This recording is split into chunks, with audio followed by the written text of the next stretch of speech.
Muy buenas tardes, amigos televidentes. Bienvenidos otra vez a su programa Actualidad Fiscal, Tecnológica y Financiera. En la tarde de hoy tenemos un programa especial. Tenemos la participación del colega contador público César Augusto Contreras desde la ciudad de Panamá, quien viene a compartir con nosotros el tema relacionado con lo que es la auditoría forense. César Augusto es un profesor universitario de larga data en la Universidad de Panamá, es experto en temas relacionados con peritaje contable, peritaje forense. Además, César Augusto es egresado de la primera promoción de auditores forenses de la Universidad de La Paz, conjuntamente con FELADE. Muy buenas tardes, César Augusto. ¿Cómo marcha todo? Muy buenas tardes, amigos. En primer lugar, agradecer a José Nicolás por esta invitación, a todos ustedes, los miembros del panel, a su bello país, siempre que lo quiero como una segunda patria, y aquí tratando de nuestros pequeños conocimientos en torno a esta rama que es tan apasionante y a nuestro criterio es la máxima especialidad a la que puede aspirar un contador público autorizado. Excelente, César Augusto. Mucha gente cree que la auditoría forense es un tema nuevo. Sin embargo, la auditoría forense viene desde tiempos, diríamos, bastante alejados de lo que es el siglo XXI. ¿Qué pudiéramos decirle a los amigos televidentes cómo surge la auditoría forense, esta especialidad de la contabilidad, en qué consiste? Era muy interesante tu pregunta y esto tiene que llevarnos al siglo XVIII, por allá por los años 1711, empezando el siglo XVIII, lo más reciente, se creó por los ingleses una compañía. Acuérdate que estaban este enredo de los ingleses con los españoles y todo estos enredos. Y crean una compañía, que era la Compañía del Mar del Sur. Esto generó que el gobierno inglés aportara una cantidad de libras esterlinas, todo esto, y generó una situación de pérdida. Esto generó, y ahí viene el nombre, Charles Snell. Él, a raíz del fraude que se dio con esa empresa en aquella época, es contratado y es el primer caso de auditoría como la conocemos actualmente. Ese nombre, Charles Snell, que nunca se nos olvide, fue el primer, y ahí generan las auditorías. Fue por un fraude que se dio, y entonces se crea el proceso de auditoría que conocemos actualmente. Hace la primera auditoría de la parte inglesa y de ahí genera todo para la parte de Estados Unidos y todo lo que conviene, lo que se ha generado hasta el día de hoy. Entonces es interesantísimo cómo esto se da. O sea, la auditoría nace fundamentalmente por un fraude que se dio. Pero las auditorías que se hacían en esa época fundamentalmente se hacían para buscar fraude. Posteriormente eso cambió. Tanto es así que pueden darse cuenta que antes había auditorías financieras interinas. Ya por la competencia ya no se hace interina, por los costos. Es correcto. Entonces ahora simplemente se hace una auditoría a fin de año y listo. Y la técnica de muestreo, entonces generan un muestreo y ya casi ni se revisa lo que se revisaba antes. Pero el fraude, que es de vieja data, siempre se ha investigado. Siempre se ha investigado, pero como los delincuentes han ido evolucionando de una manera, también la auditoría ha tenido que evolucionar. Y hemos tenido que entonces irnos preparando y especializando para poder atacar o combatir esos delitos económicos y financieros. César, cuando hablamos de auditoría forense, específicamente, ¿a qué se refiere esta rama de especialización?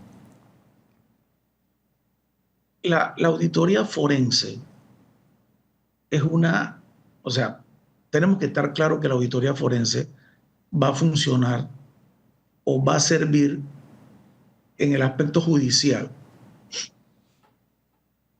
en la rama civil, familiar, penal, en todas las áreas del derecho. Se va a necesitar un perito, pero que ahí viene la parte de la auditoría forense. ¿Para qué? Para determinar responsabilidades. Usted va a hacer un dictamen. Entonces, ese informe, usted de auditoría forense no lo va a basar en NIAS. Porque recuérdese que las NIAS son ¿para qué? Para auditorías financieras. Usted va a basar su informe en las normas que establezca cada jurisdicción. En este caso, cuando hablo de jurisdicción, hablo del país, que señale el código judicial, los medios de prueba que diga la República Dominicana, en este caso, para poder establecer un medio de prueba, porque las evidencias, aquí yo no puedo, en una auditoría forense, usar la NIA 500, la 240, la 501, la 502, la 500, no. Eso es para financiera. Para la parte forense, tengo que enfocarme en qué? En el aspecto de los medios de prueba que me señale los códigos judiciales de cada país. Correcto. En este caso, específicamente, en Panamá vemos que la ley 63, que es el Código Procesal Penal de Panamá, habla específicamente todo lo que son los lineamientos y la característica que debe contener tanto la auditoría forense como el auditor forense. O sea, el Código Procesal Penal, en su artículo 411, nos dice cómo debemos elaborar nuestro informe. El informe de peritaje contable, porque ¿qué pasa? Acuérdense que tenemos que vernos dependiendo de qué lado estamos. Si estamos en la parte de la fiscalía, porque la fiscalía va a tener un auditor forense que luego, posteriormente, él tiene que transformar ese informe de auditoría forense en lo que señale el artículo 411 del Código Procesal Penal. Igualmente, si estamos en el lado de la defensa, porque recordemos algo, estamos en el sistema penal acusatorio. Hay que esperar la acusación que emita la parte de la Fiscalía, el Ministerio Público.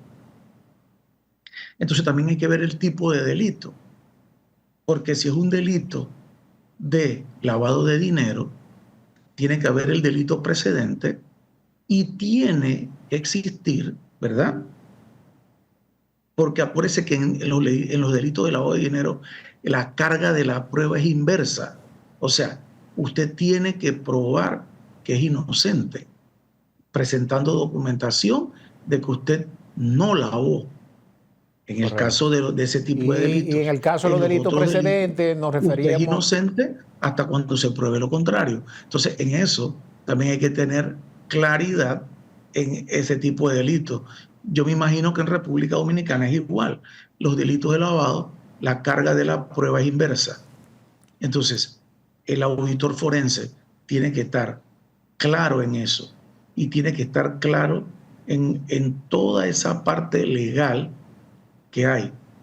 ¿Qué hemos visto a nivel de América Latina en la parte de auditoría forense? Usted no puede formar un auditor forense en un cursito de 30 horas o 40 horas. Usted no puede certificar a alguien en algo porque esto conlleva mucho más. Ejemplo, ¿cómo yo puedo certificar a alguien que no, un contador en auditoría forense que ni tan siquiera haya hecho algún día una auditoría? no sabe el procedimiento de lo que es una auditoría. La auditoría es un método, un sistema, es una especialidad. Entonces, usted tiene que saber todo lo que es la parte de la planeación, la planificación, la ejecución o trabajo de campo, todo el procedimiento, todo el proceso que conlleva esto.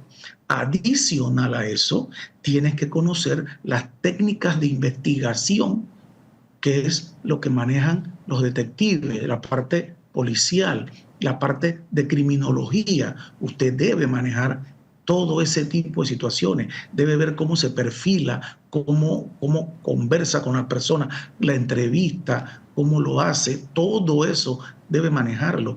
Ya esto, la parte contable, ya supuestamente usted la debe saber. Es correcto. Y fundamentalmente, ¿qué debe manejar más? Flujo de efectivo. Porque un auditor forense, una de sus herramientas fundamentales, solamente para poder tener indicios de información, usted debe manejar el flujo, porque el flujo de efectivo me dice a mí mucho. Entonces, y esto se lo traigo a colación porque en 1988, cuando se reunió casualmente en la bella República Dominicana, IFAC y la AIC, a nivel global, fue esa reunión en República Dominicana, y el gran maestro, que Dios lo tenga en la gloria, Miguel Cano, en su presentación señaló todo lo que estamos viviendo. Miren, se acaba de dar el fraude más grande de la historia la semana pasada.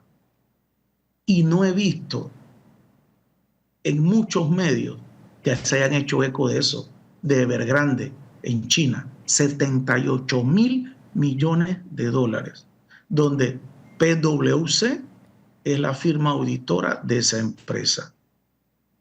Enron y todo lo que conocemos son niños al lado del fraude que acaba de ocurrir allá la semana pasada. Estaba viendo, a mí me llegó por Bloomberg, CNN, usted entre, pero los medios de comunicación no han dado notificación de eso. No se han hecho eco de ese gran fraude cometido por esa empresa china. No se han hecho eco de eso. Y eso, ¿qué pasó ahí? Los ingresos los estaban inflando. Pero ¿cómo yo me doy cuenta de eso? Mediante los flujos de efectivo, ¿verdad? Correcto. Entonces, ¿cómo puedo alguien? Mire, hace muchos años en Panamá vino el decano de la Universidad Autónoma de México y estábamos en una conversación, él vino a dictar acá y él en su presentación decía que usted, para poder ser auditor, mínimo, tenía que haber ejercido la contabilidad 5 años. Pero ¿qué encontramos, mis queridos colegas? Encontramos auditores que en su vida han hecho contabilidad. Entonces, mi pregunta es correcto ¿cómo eso, César? Nunca ha hecho contabilidad? ¿Cómo va usted a evaluar contabilidad? Porque eso es lo que hace en primera instancia el auditor financiero. Y te digo algo más, mi querido José Nicolás y Cristian. ¿Qué ocurre? Últimamente, lo que se está enseñando en las universidades en Latinoamérica es ver, si nos damos cuenta, las cuentas temporales me dan ¿qué? El estado de resultados. Las cuentas reales que me dan mi balance general. Del balance general, en la cuenta de efectivo, equivalente de efectivo que me sale, el flujo de efectivo. Y en la cuenta de patrimonio me sale que el estado de cuenta o el estado de situación de patrimonio de los accionistas. Entonces, ¿qué ocurre? Se me están quedando unas cuentas. ¿Cuáles son? Las cuentas de orden o de memorándum o de control. Entonces, normalmente, ¿qué hacen estos auditores que no tienen experiencia? Se van a auditar ¿qué cuentas? Las cuentas que componen los estados financieros y obvian las cuentas de orden. ¿Y qué está ocurriendo? En las últimas investigaciones, en los últimos casos que hemos realizado, estos delincuentes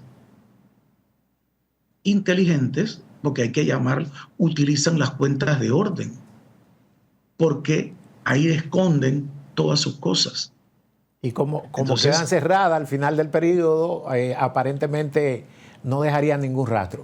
César Augusto, queremos que le diga a nuestros amigos televidentes, por ejemplo, específicamente en Panamá, cuáles son los requerimientos que debe tener un contador público para ser considerado para realizar una auditoría forense. Pero esa parte queremos que la abordemos después de esta breve pausa comercial. Volvemos ahora.